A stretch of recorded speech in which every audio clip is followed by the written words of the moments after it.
The man who's had more success blocking President Trump in court than any other person in this country, Washington State Attorney General Bob Ferguson, came out with an aggressive move.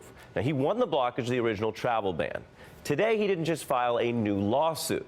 He used a maneuver to put the ball back in Trump's court, going to a judge to argue that if the new ban is basically the same as the old ban, which Trump's own aides have sometimes said, then the victory that was won against that last ban should just apply and block the new one. And he argues if it doesn't, it's actually up to Trump's lawyers to explain why not. In law, that's called shifting the burden. In politics, it's called taking no prisoners. If this strategy works, Ferguson will distinguish himself again as an effective inside player leading the Trump resistance. If it fails, critics may say he really overplayed his hand. Who's right? Well, Bob Ferguson is here to explain the strategy. Again, the Attorney General for the state of Washington. Good evening. Why are you challenging the ban this way? Well, it's unconstitutional, and it's pretty straightforward. While there have been some changes with the revised order that narrows the scope, Ari, of the executive order, the bottom line is that two key provisions that we challenged originally, the ban on the now six nations and the refugee ban, those are virtually unchanged. The language is virtually identical.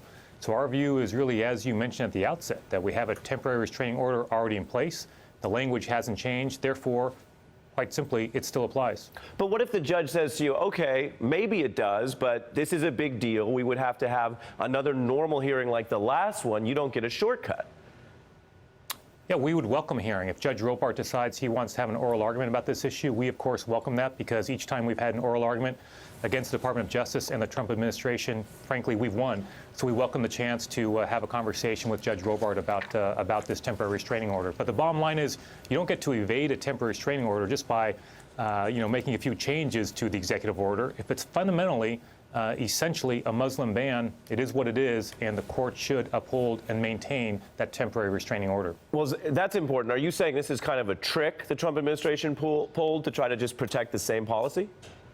Well, what I'm saying is it can't be a game of whack-a-mole for a court. In other words, when a temporary restraining order is put in place, and as you know, Ari, it's a tough burden to get that temporary restraining order put in place. Once you have it, the target, the defendant, cannot simply evade the effect of that restraining order by issuing a new order that maybe makes changes to A and B, but still leaves problems C and D in effect. If you do that, the temporary restraining order, the injunction, should remain in place. So yes, we acknowledge there have been some changes, some important ones, but at the end of the day, two key provisions, if you just compare the language, they are virtually identical. Therefore, the president cannot evade the restraining order that's already in place from Judge Robart, and he has not moved from that so far. You call it a Muslim ban. That gets to the heart of it, and that goes, of course, to intent, because as you know, and as I think most viewers have heard by now, this order doesn't use the word Muslim, right? So you're making a larger argument about what's really going on, what's behind maybe just the PC language. I want to play Judge Robart in the original hearing, which, as you mentioned, you did win, but he was skeptical of the idea that you could just take any old campaign rhetoric and use that as sort of the intent standard. Take a listen. It seems to me that it's a bit of a reach to say the president's clearly anti-Muslim or anti-Islam based on what he said in New Hampshire in June. The argument there is, well, there's been a shift, and the administration, as you know, is going to argue that shift has continued. Whatever he said in June evolved into the administration, and now, in response partly to your litigation, they've tried to evolve again. They're going to say, look, we're making the changes. This is what you asked of us, and you can't read the president's mind. What's your response? Well, first, Judge Robart asked tough questions of both parties to the trial court, and that's a judge's job, right? So we appreciate those questions. But the bottom line is the intent is the intent. It did not change by removing Iraq and tweaking a few words, right? The intent is the intent, and Judge Robart and the Ninth Circuit actually agreed that we were more likely than not to succeed on the merits of our actual claim, and that's why they granted the rather extreme recourse of a temporary restraining order. So that's why we remain confident. Those two key provisions are, you just compare them side by side, the language is virtually identical.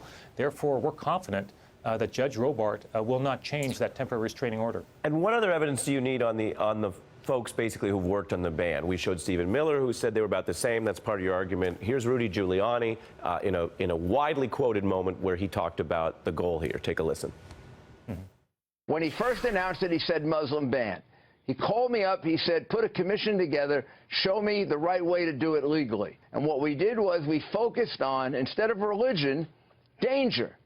The areas of the world that create danger for us, which is a factual basis, not a religious basis. Perfectly legal. Do you want to try to get Rudy Giuliani to testify?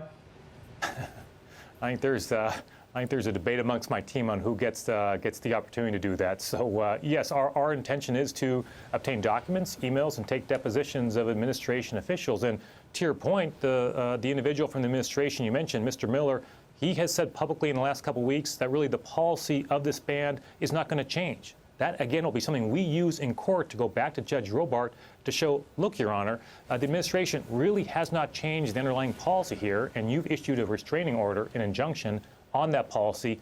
Nothing has changed. The burden is on the federal government to demonstrate why he should lift that injunction. Yeah, it's very interesting. Look, you've got a record here of 1-0, which is better than a lot of other folks in this field, but you've taken a really big swing with this strategy, so we're going to keep an eye on it. I know it's a very busy day. Washington State Attorney General Bob Ferguson, I appreciate you making time.